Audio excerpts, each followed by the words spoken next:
This podcast was, put together by you. You're the chairman, CEO of this, and you named this after the slogan in the '90s: "Good guys wear black." Correct? Yeah. Okay. So I looked up just before the show. I Googled some of the Royals in the '90s marketing slogans, and I thought we could change our name to or something of that. So if we don't think of something today, our listeners, please tweet at us or put it in the chat if you're listening live. Maybe some ideas for changes to this podcast. 1990, the Royals, their marketing slogan was "Catch the Thrill." Did we do anything with "Catch the Thrill"? Maybe. So we'll workshop it. 1991. Turn on the good times. Oh, yeah. Yeah. Turn on the good times. We could do something with that. Turn on the good times with Pat, Nick. I don't know what it could be. 1992. It's here. Ooh. Man, that's ominous. That almost like feels like there's actually something good that's going to happen. But it's not a bad one. Okay, 1993. This is all Kansas City Royals marketing slogans through the early 90s. 1993. Catch all the action. That's it. That's it right there. That's it. Catch all the action. I'm liking that so far. And I'll give you 1994 for the fun of it all. For the fun of it all. Ooh, man, because that's what I think they're going to try to sell is come on out to the ballpark and have a good time, have some drinks, have some laughs, forget about what's happening with this team, just embrace the nostalgia, the feeling of baseball being back. Just have some fun once in your life. That's probably where they're going with it. So I'll stop there. That was 1990 through 1994. Again, as we continued to morph into the Kansas City Royals, I thought maybe that it's time that we squash Good Guys Talk Back, maybe everything black and white about our podcast and our wardrobe, and just transition into that royal blue and change the name of this podcast to something that would emulate the early 90s marketing slogans of the Royals. My second thing I want to just, again, very briefly get off my chest. Did you make the 108 tournament, Nick? You know what? I didn't make the 108. Oh my goodness.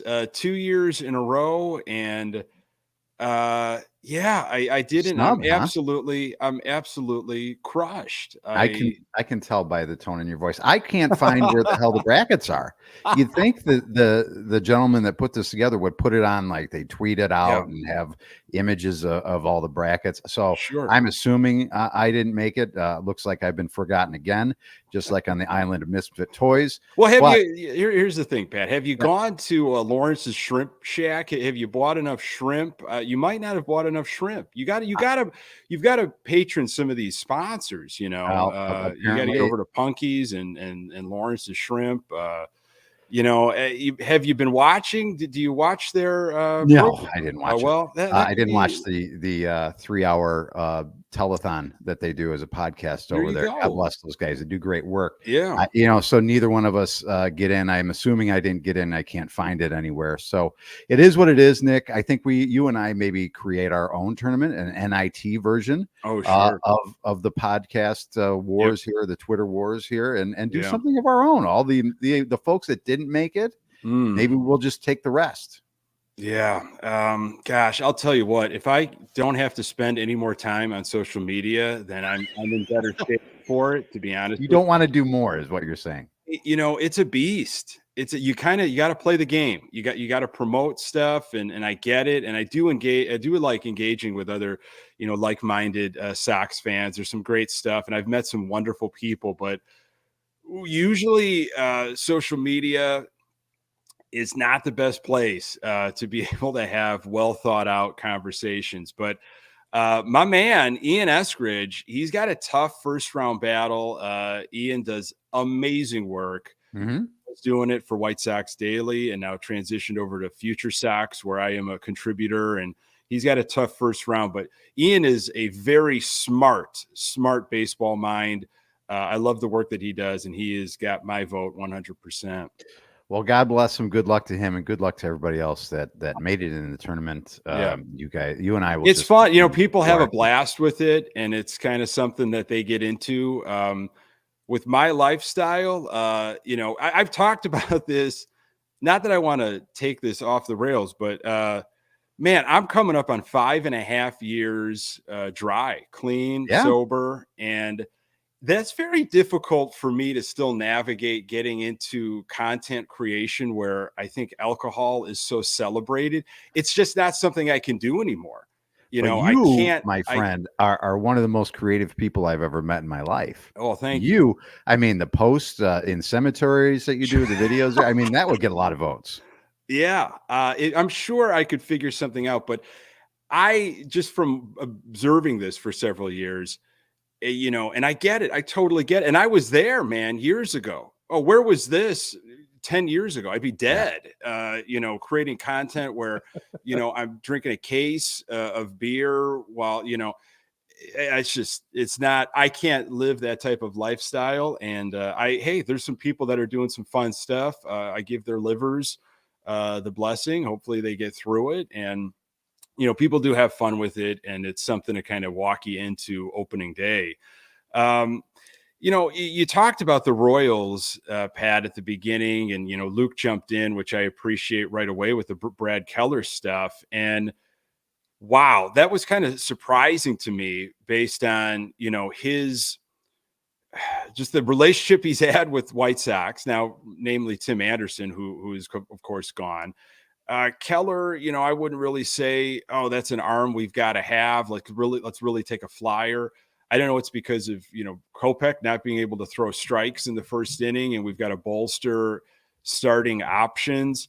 And then it's the running joke, of course, with another like former Royal is coming in, but we know it, and Vinny Duber wrote an article for CHGO, and it's obvious. I mean, you surround yourself with people and personnel that from your Mhm. past life. When you're brand new in a position, wherever it is, and you're given maybe carte blanche to hire, who do you want to hire to surround yourself and give yourself some comfort? And well, you look to your past, Yeah. and if Getz was with the, Braves or the Rays or Dodgers, I mean, we probably would never get an opportunity to have Getz, but if he was, then we might be having different former players. And it just Yeah. happens that he's got the experience, and Grifol, Yeah. So I get while it's happening, it's just maddening that it happens to be the Royals, which isn't really the prototypical team that you want to kind of follow right now. If the White Sox were a normal, like a business every day where people go to work, this would be an HR problem, right? Because you just it would be, it really would be, it would be an HR. You're only hiring the same person as you are. I mean, that's ridiculous. I wonder. You tell me which one it is now. As this continues to happen, has the influx of Royals, ex-Royals into the White Sox organization, is it still funny? Is it curious or is it scary? Ooh, I think it's curious to me because I'm curious of who else is going to come through. Are they Mhm. going to talk to Eric Osmer and say, you might have a couple more years left in you? I know you hung it up, but look what we're building over here. All your Yeah. friends are here. Yeah. We've got the Moose Man, and now Brad Keller, and we're going to talk to Gordon, see if he wants to come back. Salvi is on his way. It just didn't happen quite yet, but he'll be here soon. I it's more curious. I mean, it was funny at the beginning, but then you understand what's happening, and I don't want to say it's unfortunate. It's just, you get it. I think if Mhm. you get it, and it's because it's the Royals that makes it kind of unfortunate. Nothing against Kansas City. I feel like they might be excited about the position they're in. Maybe they're on the up and up. I don't know. Maybe we'll talk to some Royals, content creators, some Royal fans, coming up, and just out of curiosity, But I do wonder what Kansas City fans think of like the White Sox. Like, really? Wow, we dodged a bullet there. Look what's going on with them. I don't know. I don't know that. I doubt another fan base really looks at it and goes, look, because they're not as close to the situation as we are on a day in and day out basis. I'd be surprised if the regular Royal fan notices what's going on up here with the influx of ex players that they have. But I find it, and I just wrote it down because I feel like when I wrote these three words down, funny, curious, scary, that's kind of where I feel like I've evolved to. When it first started happening, it was kind of funny. It was like, okay, it's funny. And then it was like, I'm like, you got the raised eyebrow a little bit, the Michael Keaton eyebrow way up, pointed up in the air. And now it's turned into this, like, this is really kind of scary, because if this is all that you can do and all that you know, or all you're allowed to do, what does that bode for the next? Because Chris Getz will be the general manager of this team for a long time. Let's be honest with ourselves. Unless new ownership comes in and the team sells, or Jerry, God forbid, passes away, until something changes, Chris Getz will probably be the last general manager Jerry has. So it's going to be a while. And if this is the way it goes, and you're just bringing in guys that are hanging on to the last couple good years of their career, or maybe past their prime, or trying to make it again in the big leagues, because you mentioned Salvador Perez, and he's coming, right? He's going to be well past his prime at that point. I'm joking, but yeah. But that would also fit the White Sox narrative of what they've been for their, since you and I have been fans. Let's bring in the guy, maybe lightning the bottle, the Ken Griffey Juniors of the world, the Manny Andrew Ramirez, Joneses of the world, all those guys that had no business playing baseball anymore. But I digress. I know you had a No. I had a skeletal outline, but this was definitely part of it. You bring up some good points, and there's some awesome stuff in the chat. I mean, Zach Greinke is looking for a team. I don't think he's done. Like, well, then what's stopping you from just bringing Zach Greinke in? Would Hawk come out of retirement to come and call a game if Zach Greinke was starting a pitcher? He loves Zach Greinke. Yeah, I need some more Hawk. I need Hawk to just jump in every now and then.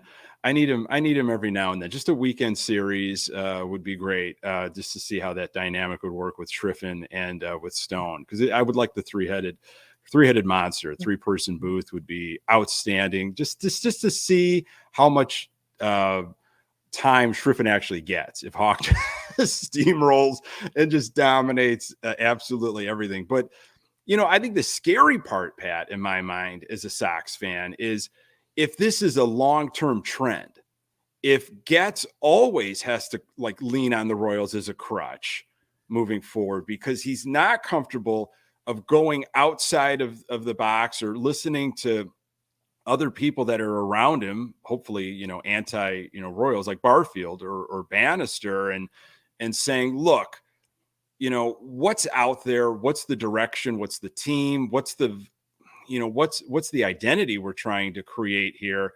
I think right now in his first year, it's all about, who am I familiar with? And there's maybe a fear of making a mistake, so I'm going with people that I kind of trust and then I want to surround myself with. But moving forward after this year, it better not be that way. You better not be signing guys for just, a 1-year thing, a 1-year deal, guys that are fighting for their lives.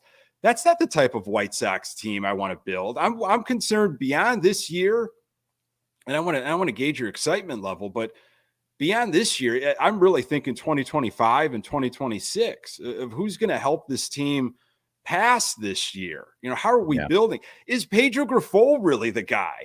I hope not, but I think he's going to live out his contract, but I think he's got another year after this. And so I think Getz will be around longer than Grifol for sure.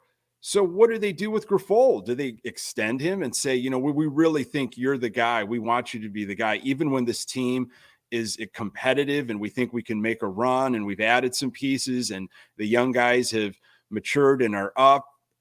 Those are interesting things to watch. Well, what did Pedro get for a contract? Is it known what he got? I don't know. I'm sure it was cheap. I think it was 3 years, and it was a very I think it had to be an entry-level basic contract. I mean, if you look at what, and I hate to always draw the comparison, but it just seems sometimes too alike. If you draw the comparisons to what the Bears did, bringing in Matt Eberflus, and it's like everybody looked at that first year Matt Eberflus had as a throwaway year because it didn't really count. They were tearing down the team, and then you move on. You can't really hold that against him.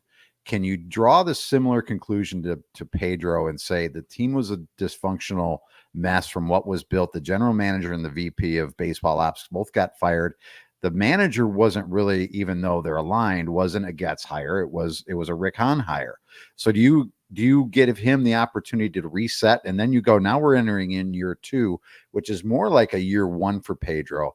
And if he's got next year only on his contract, we really don't want a lame duck manager. So let's do what this organization and I think the Bulls organization has done, do these like silent extensions. Like, okay, let's extend him another year so he's not going into next year when we think that maybe we can be more competitive as a lame duck manager.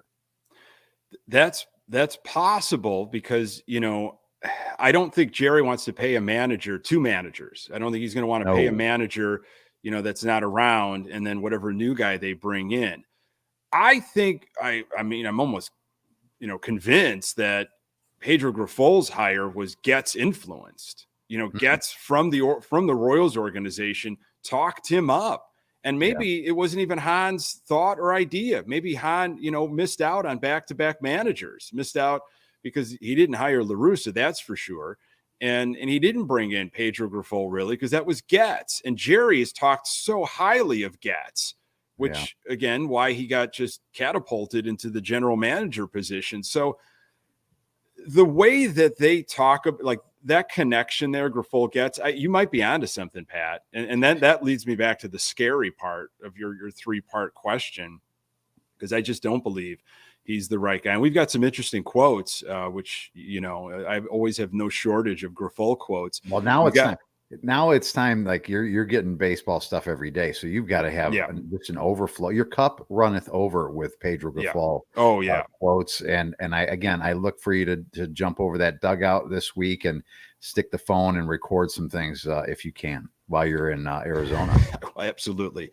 So Sox, as we record here and talk on Saturday morning, March 9th, Sox are 4-11 in Cactus League play.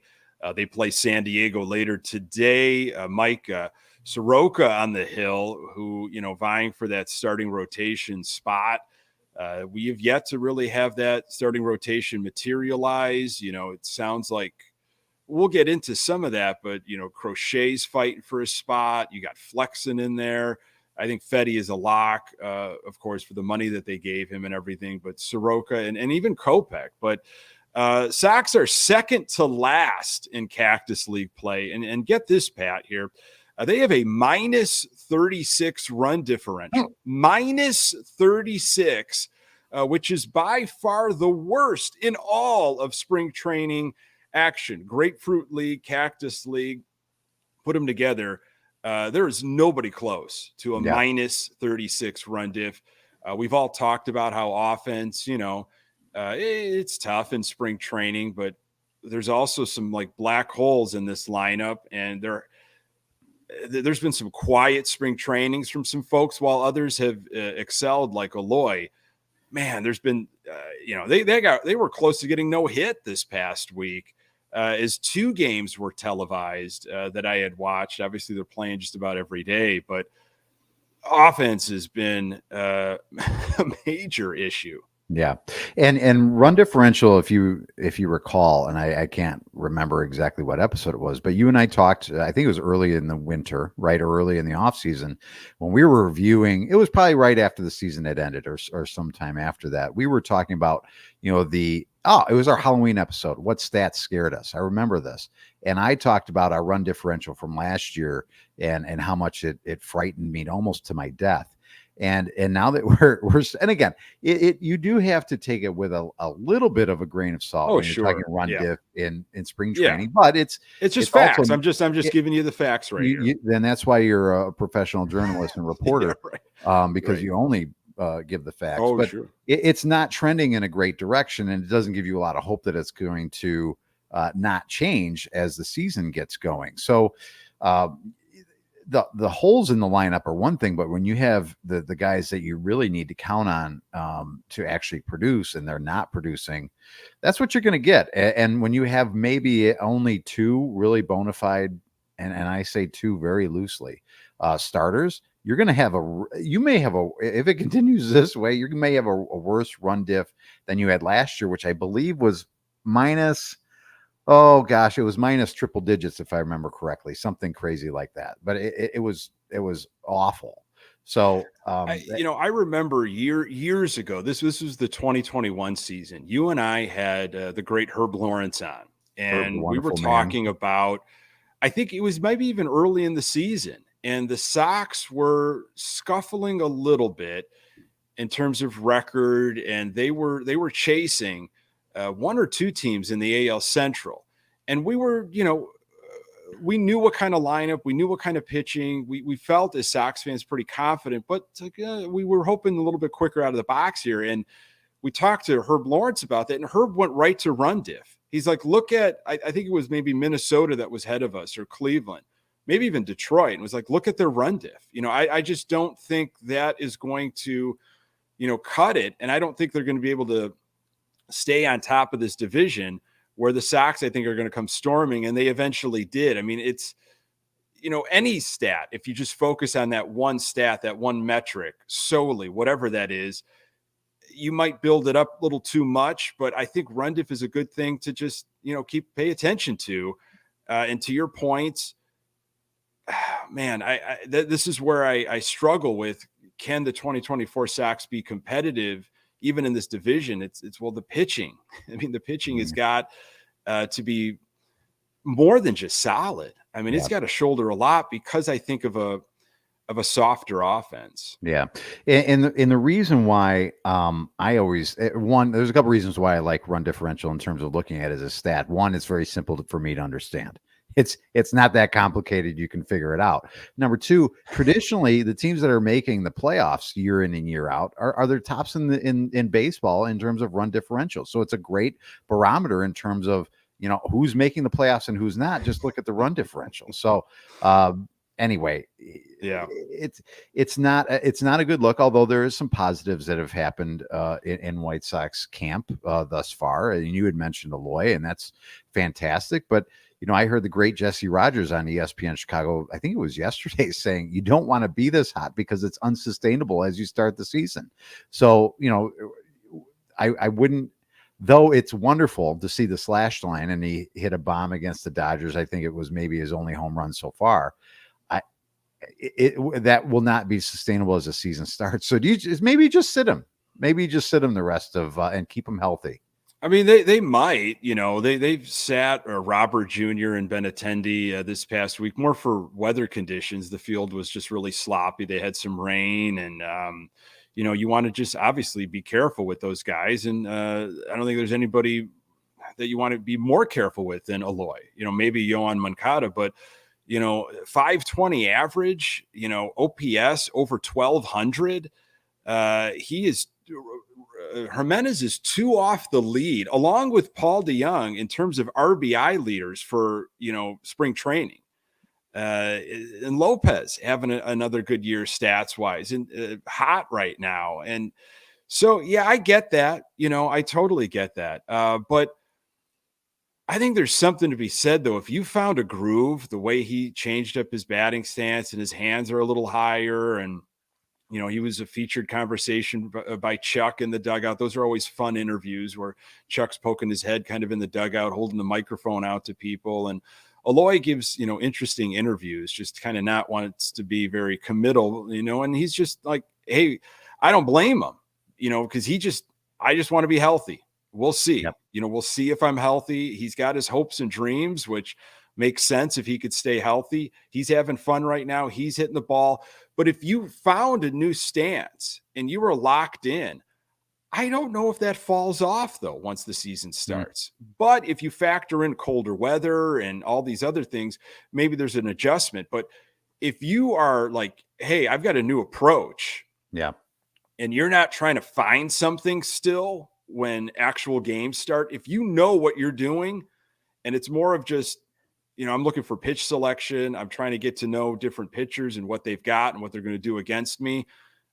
Maybe I don't want to say anything's going to be easier, but when you're trying to fight two battles of, I don't feel comfortable, plus I'm going against, a variety of different pitches at the big league level. This isn't just arms people are throwing out in spring training. That's difficult. So he might have that one thing figured out of like, hey, this is my stance. This is my approach. This is like, and that's it's exciting, to I'd like feel. to know if he has learned how to stretch his body. No, I hope To they make all sure have learned that. Yeah. let me ask you this question, Eloy. Are your hamstrings currently as tight as piano strings? Because if they are, then we need to work on that. I know your hands are great, but let's What's stretch it your out a little bit. relationship with the large rubber bands? When I go to spring training to the facility, I just want to see buckets of large rubber bands, all over the place. Everybody's using large rubber bands. They're stretching everything out. Uh-huh. My videos, my photos will be of stretching. I will make sure and I'll be timing it. How long before the game? How long are they stretching? Are they buddy stretching? Are they solo stretching? Because we've all seen those solo stretchers that just kind of a couple toe taps, and then they do a light jog, along the foul line. Like, come on, man. Stretch it out. Stretch it out. I have an assignment for you then. Yeah. You're going on this trip with your lovely wife and, your beautiful son. I want a 3-to-1 ratio in terms of pictures of you and the family to stretching. Stretching be the 3, family pictures the 1. That's that's not a problem. Can you at handle all. that? I can handle that. Okay. I'll also be focused. It looks like Danny Mendick is transitioning from my mind, from beard into mustache. I've been kind of noticing what's going on there. And with Dylan Cease no longer a mustache wearer, a beard wearer, I need Danny Mendick. I need that mustache. So you'll see some of those. Will there be a picture of you and Danny Mendick together? I hope. That may plan. break Twitter.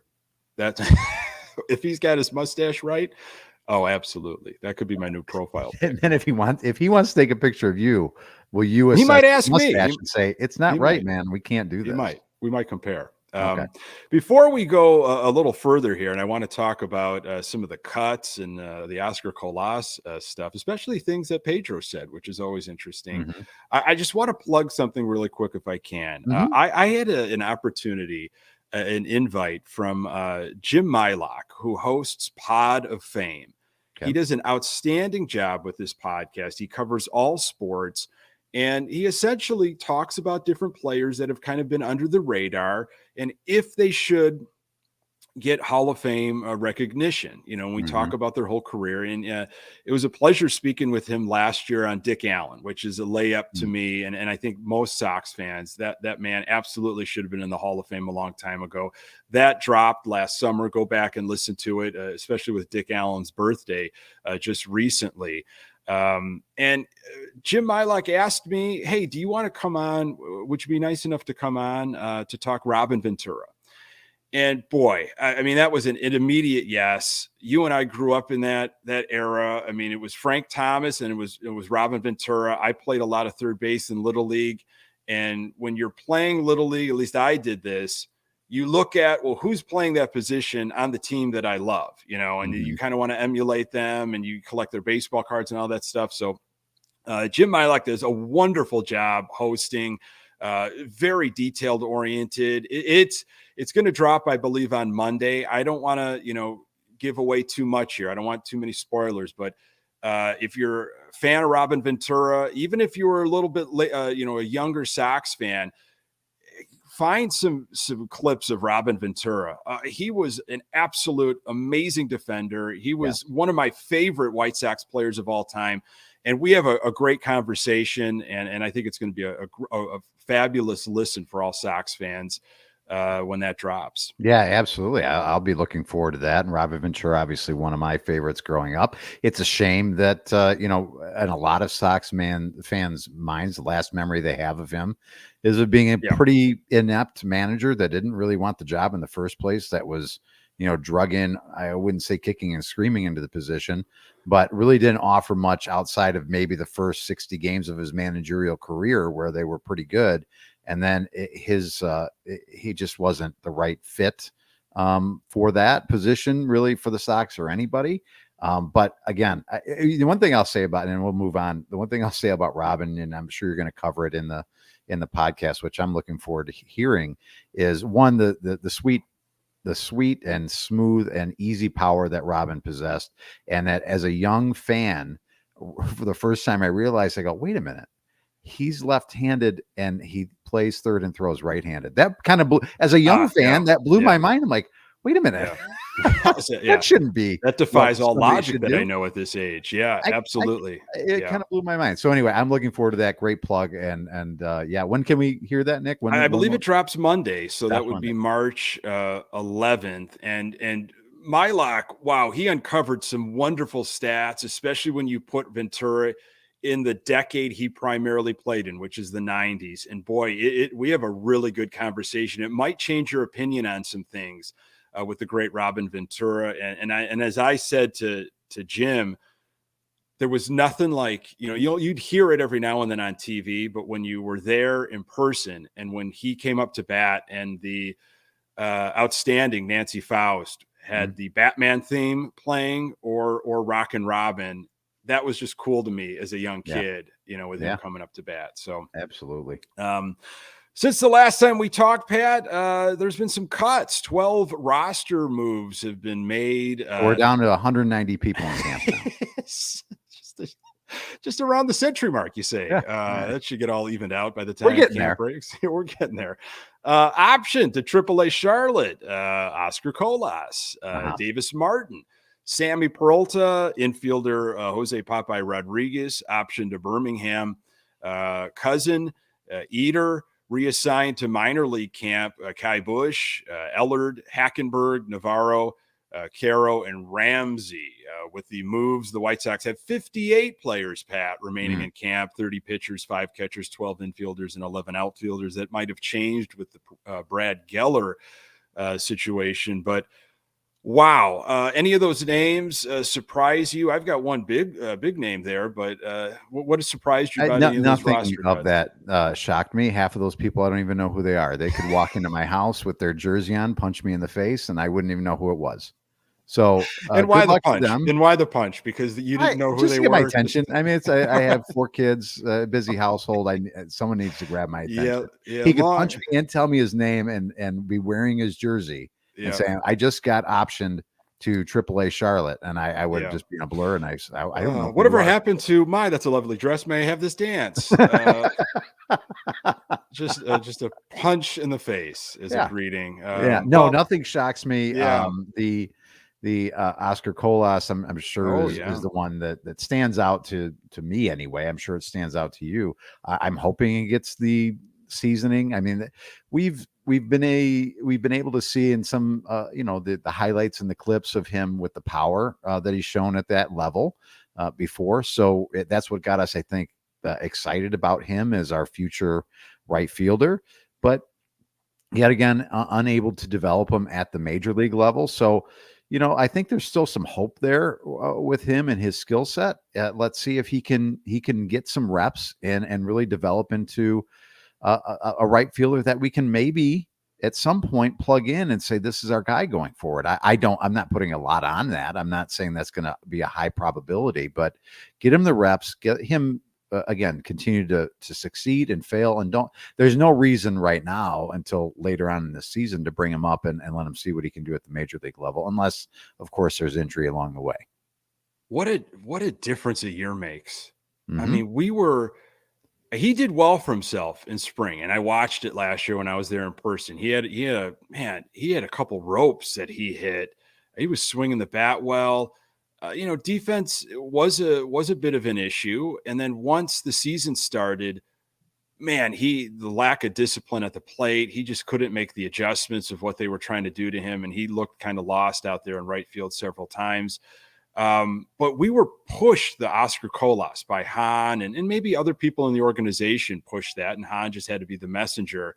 Of course, Sox didn't address it properly in free agency. Is there going to be Sheets? And then it was like, no, Colas. And then the big banner went up on, as they did several weeks before the season started, the big banner along 35th Street. And he was right there. He was one of those banners. So you got a feeling he was going to make the team, which he did. And he didn't start, in right field. Romy Gonzalez did, but he was going to be our guy, our right fielder. And of course, with matchups and stuff as a left-handed hitter, he was sat. But and then they messed around with him, and we're going to drop him, and some of the things that Pedro would say about him, and the way he played, and what they wanted to see, and all these different analogies that were always kind of confusing. And did he have the support that he needed? Did he have a veteran leadership? I think there's been a lot of maturity questions about Oscar Colas's personality and so forth.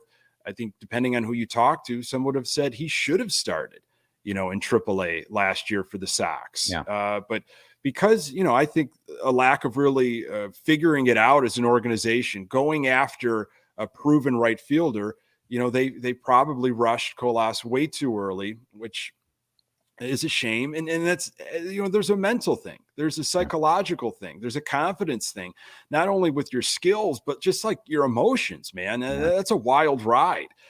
So this is what the leader, the great leader, Pedro Grifol had to say on Oscar Colas after the cut, which again wasn't surprising, but tough for this kid. He had a really good camp, and we are happy with his progression. He's still in the plans for this organization. He really didn't do much that was wrong. He actually, we saw improvements on every facet of his game. His pitch selection and his plate discipline is much improved. And here's one of my favorites. He was 100 miles an hour, but not fundamentally sound. He has become fundamentally sound, but a little tentative to not make mistakes. He's in the process of working himself into knowing what percentage he needs to play baseball. So I love a good Pedro Grifol quote that uses two types of we've got a speed, miles per hour, and we also have a percentage, so it's not like he was going 100 miles per hour. Now we want him to go maybe 70. He's using kind of two frames of measurement, which is not unusual in a Pedro Grifol quote. But that's a lot. I mean, I don't, some of it, which is not surprising to folks that, listen or consume Grifol quotes, it's confusing to me, but what do you make of some of those statements by Pedro? First of all, it made my head hurt. That was the first Pedro Grifol quote that you've read to me that actually pained me to get through the whole thing. I guess what I would decipher from this is he plays hard and he's playing fast, Luke, as Luke points out in the chat. But it's an he's the Billy Mumphrey. He's uncontrolled enthusiasm, right? Unbridled enthusiasm, and he needs to find. I guess the old saying that I've never really understood, but it's a lot of coach and manager speak, is play within yourself. Mm-hmm. He's playing right now. It sounds like he's playing outside of himself. He's an amoeba of some sort. And I would love for him to, whatever miles per hour or percentage he has to figure out what he is. I can't wait for Pedro to throw some metric system stuff for us at some point and using those as terms of measuring people. But I guess he's just so far out of control. He can't handle himself. He's like a kid that has, like ADHD or something. He's just all over the place and he can't calm down. He needs some calming down medicine. Now, who's in charge of that? I have no idea. I mean, but I get it. You might like not... a tornado of teeth and fingernails. I mean, I don't understand. See, that's where because it sounds like this was an issue last year, and that was the whole boombox reference at Pedro, the very timely and current reference of a boombox, where he said it was at a certain volume and we needed to be at this volume. Well, Pedro has now changed to miles per hour and percentages. So I think the next quote, like if Colas is playing well in the AAA or wherever, it might be like, he's about at a 3/4, or he's at a full cup, a measurement cup. We need him to be more at a teaspoon, if he's going to go off on, trying to find different ways to measure. Somebody has got to be like, who's involved in this? The outfield coach? Is there, Grady Sizemore, who is involved in just the demeanor? Like, hey man, this is how you need to structure you're playing. Like you can't. I was on a volleyball, just a rec volleyball league way back when I was in the city. It was sixes, which very difficult. This was sand volleyball, very difficult playing sixes. You got to really be disciplined. You got to know your area, where you're in charge of, bump set spike, what you're trying to achieve. Well, I had one gentleman, God bless him, that just did not prescribe to that. And he was going 100 miles an hour and he'd be in the back row. And if there was a little something over the net, you better believe he was racing Yeah. to the front of the net to get, not even to set up a bump set spike, but he was just going to get that ball over. He was a madman. Yeah. But that's all he knew. And Yeah. I didn't have the heart to like sit down and just be like, you're going to get yourself hurt. You're going to get trapped in the net. You're going to roll an ankle. You're going to hurt somebody by running all over the place. Let's work smarter, not harder. Like stay in this spot, you know, Yeah. like you, this is your world. We got, everyone else has their world. Like, is somebody talking to him after last year? Like, hey, this is what we're asking of you. This is your territory. This is what you, because it doesn't sound like he's learned anything if he's still going this fast and playing this way. I feel like, first of all, while you were describing that, I couldn't get like a Top Gun reference out of my mind. Just you know, shades on, shirt off, just sure. Just ripped to the bejesus. Jean shorts that I cut myself, which you know. I don't recommend that for everybody in terms just of what back slapping everybody, big old man hug. Back slapping. I liken Pedro Gaffal to Mr. Burns when he kept telling Madeline to shave his sideburns. Right? It's like he has no sideburns left, and he's yelling at him to continue to shave his sideburns. And I feel like Oscar's like, I don't understand what you want me to do. Can you please explain a little bit more clearly how you would like me to perform as a professional? So it's confounding. I would love to have a player that is excited to be there and excited to play the game. And it's one thing if he's not working hard. Right. You that's something to point out and say the kid's not working hard. You know, he's not putting in the effort that he needs to put in. He sounds like he's putting in too much effort or doesn't know where to put the effort. So it's effort's going into weird places. And it makes it look like he's out of control. So and I don't know. I know Robert worked with him this past off season and you know, hitting wise, and I don't know if they train together, but maybe Robert needs to step up and say, you know, hey, like you're working too hard in this other thing, or you're out of control in this thing. Like these are the areas that you should focus. This is how you compartmentalize it. And that maybe is difficult for a guy like Luis Robert Jr., who's at a much higher level to try to break it down to a kind of a lost young kid.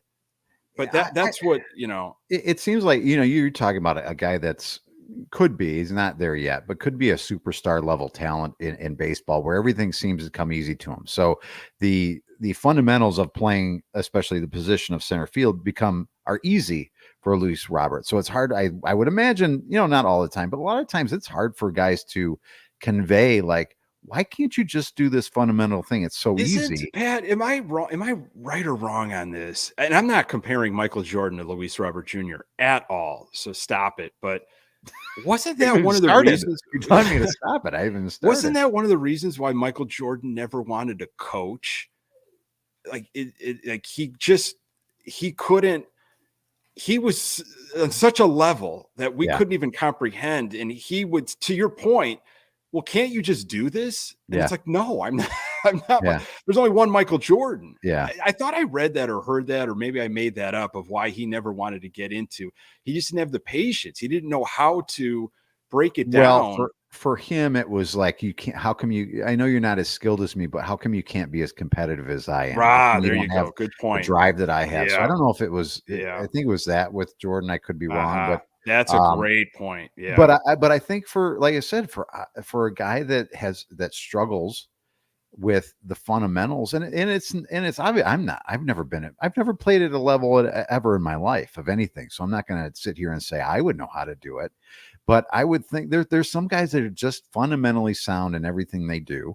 And it's hard, I guess, to teach guys even at this level, because you look at even guys like Gavin Sheets, he'd say, how come you can't learn this skill? How come you can't turn and go back on a ball? How come you don't know how to cut off a ball that's going into the gap properly? How come you can't get a jump off the bat like I can? How come you can't read this? How come you don't understand what the pitch count is and where you should be positioning yourself in the field? And how come you haven't done your homework to know that this guy's tendency is this in this situation? Again, things I'm just regurgitating from things I've heard over years of watching. Well, and that goes consuming the back, game. Pat, to our, the previous conversation with Ventura. Like, that's a reactionary position. Like, how do you tell somebody that doesn't have that instinct? Like, how come you couldn't react to that along the foul line, or know that that was not going to be, a shortstop ball? Also, they're setting yourself up for success with how you place, the homework you do on a hitter. Like, where should I be? And I'm sure Carlton Fisk had some say in that, as did the bench and certain coaches of And where Ozzy, Ozzy, 100%. Ozzy yelling and John at people where they should be. And now I think third basemen have that little like device in their hat where they can hear what the pitch is going to be, so they know maybe where to set up closer to the foul line or whatever. But I think there is some instinct. There's just flat out, like, you have the athleticism, you have the ingrained ability to do something. And then there is the homework, the education, all that. And so I don't know. That's a TBD. That's a major TBD on Oscar Colas. I would say the one that I was also a little surprised about was Jake Eder, more of where he ended up going, because he was your big return from the Berger trade. I mean, this is the guy where, there was a nice talk up in MLB trade rumors when that deal happened, and Eder with electric stuff. And this is what the blurb from MLB trade rumors when that whole thing went down. There are certainly some concerns for any young pitcher coming off major arm surgery, and Jake Eder's 12.5% walk rate will need to be refined. However, he's already pitching in Double-A, and it's feasible that he can be an option for the White Sox as soon as next season, meaning this season right here. He might be on something of a limited workload next year, depending on how high his innings total climb this year, but he'll immediately become the system's top pitching prospect. So Jake Eder going back to Birmingham, and maybe it is, hey, we just got to make sure your arm's okay. You're going to be on limited role, or it's just a short stint in Double-A, and then he might be able to advance. But, we want that Berger trade to hit, right? Absolutely. Because Berger was hitting figuratively, literally, needs that arm. Yeah.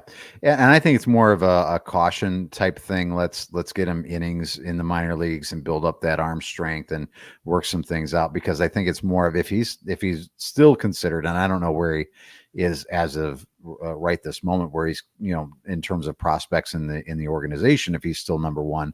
But if he's highly touted, then you would have to think, let's make sure we have this right for the future. And so I'm okay with that 100%.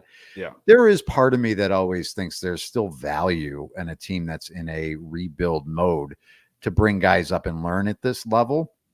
And we've seen it happen with Lucas Giolito, that his end of his Sox career kind of petered out, but he went through that peak and valley where he was here and he's working things out at the major league level, and then turned himself into a really top quality pitcher. Unfortunate for him with the most recent news with his elbow, but I'd much rather see a guy going down to Birmingham and work some things out, build some confidence. Again, that succeed and fail type of thing. And if it's a September call up type of situation for him later on in the year, that's fantastic. Get him some innings with some, against some major league hitting. I don't really see the benefit at this point of bringing a guy, along now if you don't need to. Yeah. I hope it's not like I hope it's not a performance and a skill situation, more of like, we're still concerned as you build up and all that. But yeah.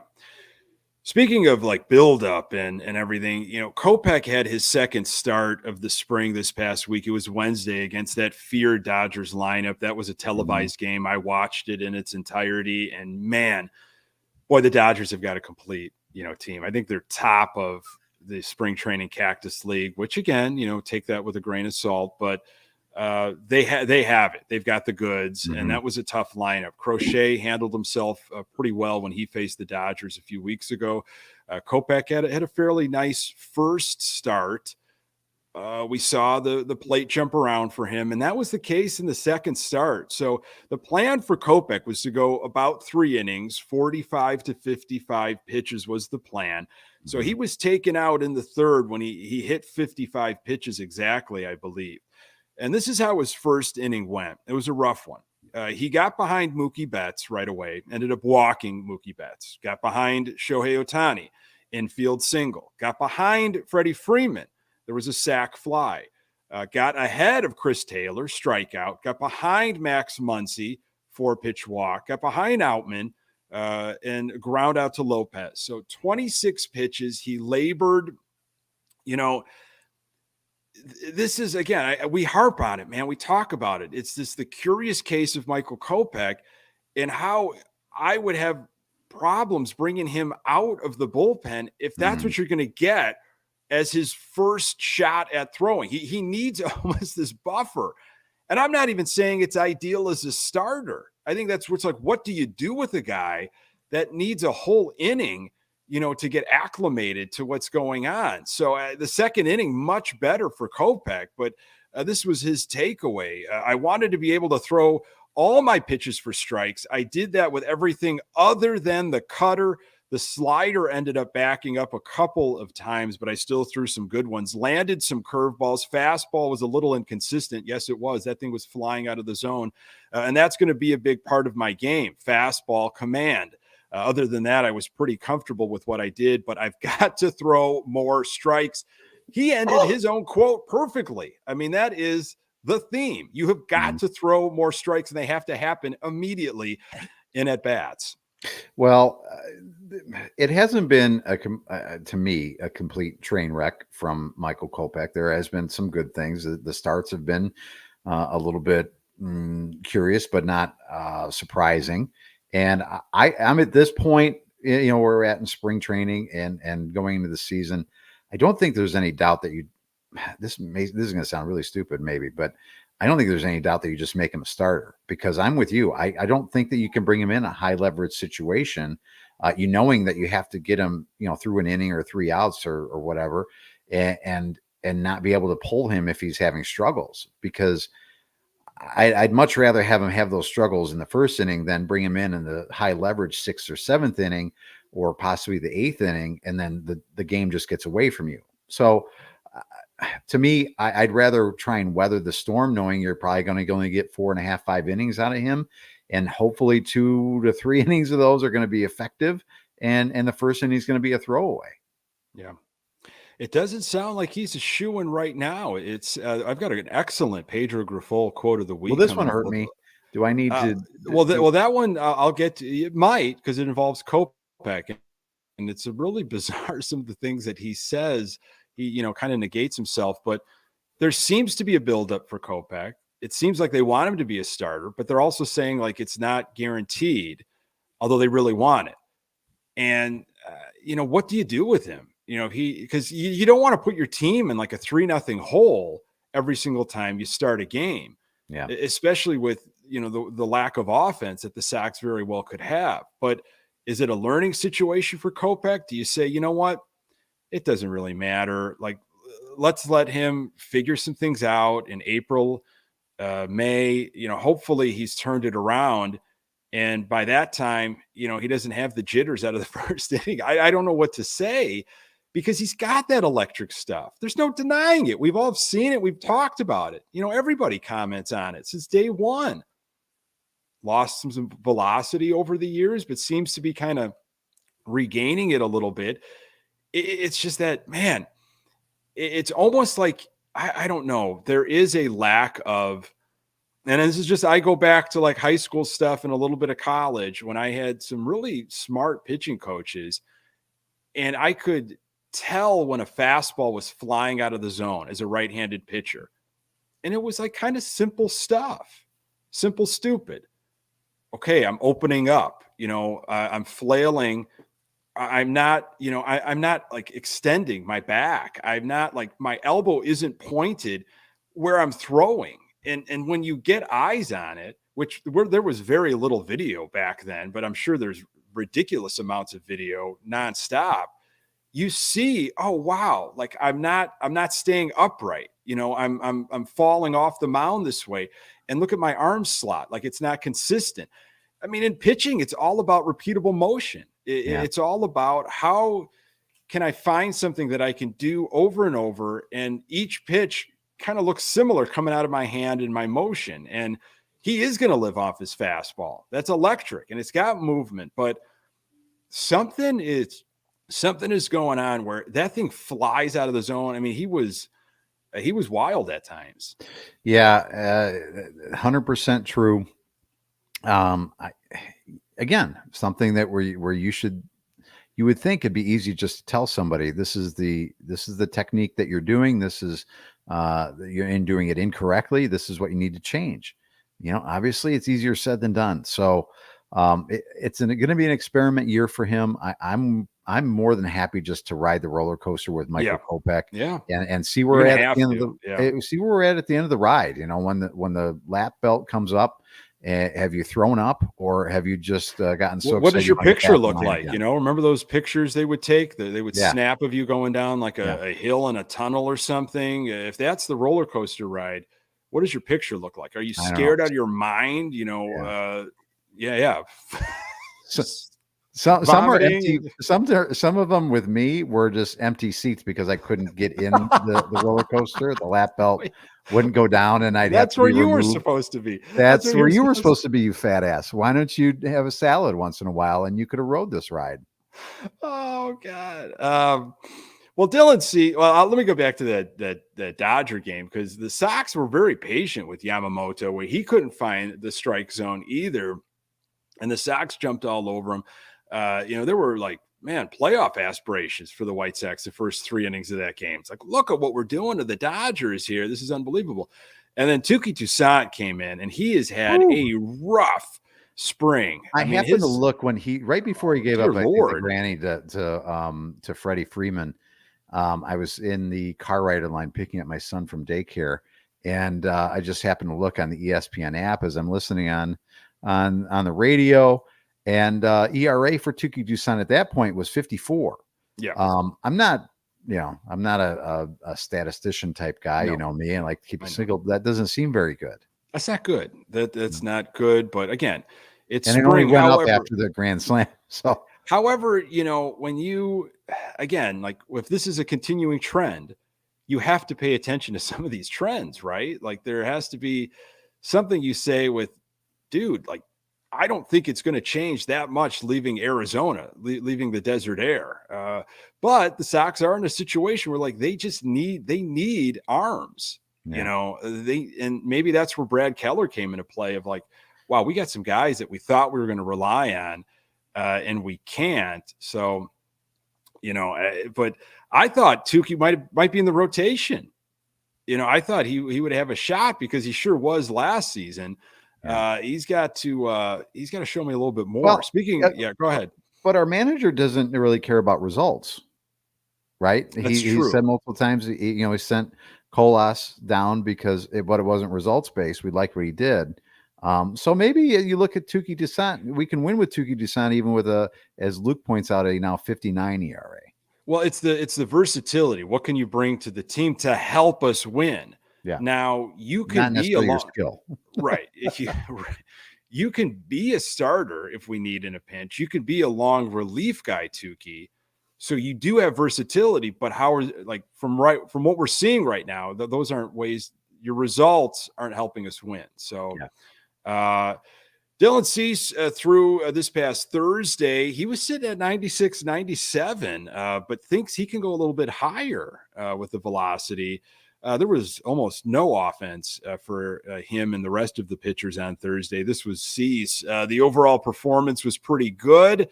He said, I don't think it was my sharpest, but I'm very happy throwing strikes, which is good. A start like that, if I had the same exact stuff, I would be feeling good in all my starts. So you've got a rotation that, Dylan Cease, I think Fetty, those are, I think, your locks. Soroka, maybe Flexen, and then you're thinking, well, Crochet, Kopech. I mean, are they battling for the fifth? Is Kopech a guarantee now? I don't know. I don't think Flexen has hurt himself at all. Nobody's had amazing numbers. Dylan Cease is the one that keeps saying I'm having the greatest spring that I ever have. I love where I'm at and I love what I'm doing. So this is a to be determined thing. I like what I see out of Leisure. Man, Jordan Leisure has been having an impressive spring. The Streenys look good. Leisure, he could be somebody that really factors into, the closer role. I mean, he could be a vital part of the bullpen. Again, these are guys that, like, a lot of Sox fans, I think even when the season starts, I'll be saying, like, who again is this? I'm going to have to remind myself of who these guys are, where'd they come from, but are they going to be able to, factor in this year and also beyond? Like, what does our future look like? That's really what I'm going to be focusing on this season. Well, as we're coming up this month, we will have, regular season ball, being played. So that's true. As we draw nearer and nearer to the end of spring training, at what point are we looking for some of these questions to be answered, from Pedro, in terms of, is it by the end of next week where we're hoping to have some more clarity on who your 5 starters are going to be? Is that where we are at, or is it at the absolute end of spring training? Because I would like to think that guys, again, baseball players are creatures of habit, as most people are. You kind of want to know what your role is going to be. I understand maybe the motivation that's behind the Kopech. We don't know if you're going to be a starter, where you're going to be at. Maybe maybe they're looking at to motivate him to perform better, to be that starter. Maybe I get that a little bit, but I also would like to think that these guys would want to know where they're going to be at, coming up here in a couple weeks. Yeah, I would say so. Opening day is the 28th of March, and I mean, I'm looking at Friday the 22nd, like heading into that weekend. Maybe you're going to see some of the final cuts of, okay, this is where, kind of our team is at. It might be a little bit later in the game. I think they're going to wait some time here, because nobody's really emerging. I like DeYoung and Lopez. Those are locks up the middle. Lopez has been having a nice spring. DeYoung and Lopez can play a lot of different positions. I've been liking Fletcher in right field. I mean, he's not offensively a juggernaut. Very few are with this White Sox right now, if you're going to look at those spring sample sizes. Vaughn has had a ridiculously quiet spring. And I know there's a lot of people that are like, I told you. And it's starting to get a little, concerning here. I mean, this is a big year for Vaughn. I mean, Luis Robert Jr.'s had a quiet, very quiet spring. And maybe he's earned the right to say, I can have a quiet spring, because you've seen what I now can do in the regular season. Yeah. And again, with Robert, I wouldn't put too much stock in it. With Vaughn, I would say maybe we need another Paul Konerko video to come out. Well, Paul needs to do what Tommy was doing. Paul needs to get the uniform back on and get right there in the dugout and be a shadow, be right in his hip on how Vaughn, just everything. Do you think it's secretly like we could get a Vaughn jersey for Paulie, and he just comes in disguise and comes in to hit once in a while? Oh my gosh, you'd figure that out immediately. I think at Paul's age, he still probably would be able to put up better numbers, and he might be able to beat Vaughn in a foot race. I don't know. Paul looks active. I've seen pictures. I've seen pictures of him recently. He looks good. I hope I see him while I'm out there in Arizona. I hope Konerko's walking around having a sandwich or something. Just having a sandwich by himself out in the outfield grass. Great food here at Camelback Ranch. Great food. I come here for the sandwiches. I hope that's the case. All right. Before we say goodbye, we've got our Pedro Grifol quote of the week. So this is on Michael Kopech, and Grifol has talked highly about Kopech's stuff and what he has done physically, this spring, but it does not seem to be a foregone conclusion that he will be in that starting rotation. And I think that has been communicated to Michael Kopech. This is Pedro Grifol. It's just too early for that, Grifol said Wednesday when asked if Kopech was more or less set as a starter. But yeah, he's getting built up to be one of our starters. But again, I know we want to talk about it, but I think in about another week, we'll talk about it. Right now, everybody is just competing.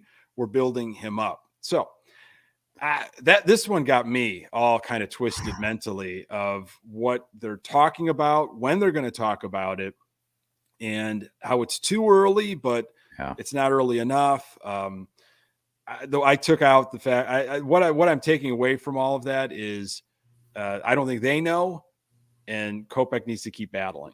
I would suggest to Pedro, you go to the Bill Belichick School of Press Conference. Just get up there and go, I think we've already addressed that. That'll play itself out. And say as little as humanly possible, because the more he talks, the more he's like a hamster on a wheel. It's craziness. So thank you for that. Now I'm going to have to, I don't know, do something to feel better about myself. I will leave you with that. So next week, we're looking at St. Patrick's Day, Pat, your name's day. Are we set to record? Do you think, or do you have some sort of like Reuben sandwich event or some sort of corned beef? Reuben sandwich event? Yeah, are you?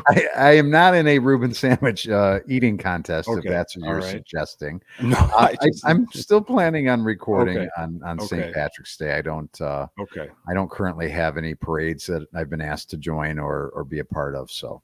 Okay, I'll have a Guinness NA available, and we'll do a St. Patrick's Day kind of show, I guess. Or no duels. You could have no duels. That's a wonderful NA. I've heard about it. People are talking about it. People are talking about it. Pat, I got to thank everybody for jumping in on this Saturday morning. Some great stuff.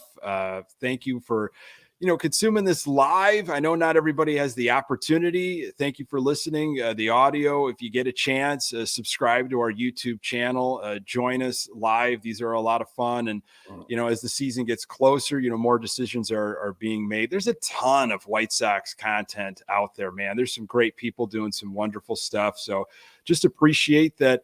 We're an opportunity where you give us a shot and pass it along to other Sox fans in your life. We do appreciate it. Pat, always a pleasure, buddy. Hey, buddy. Catch all the action. It's good to see you. Enjoy Arizona. Thank you so much. For Pat Hester, I am Nick Murawski. Until next time, go Sox.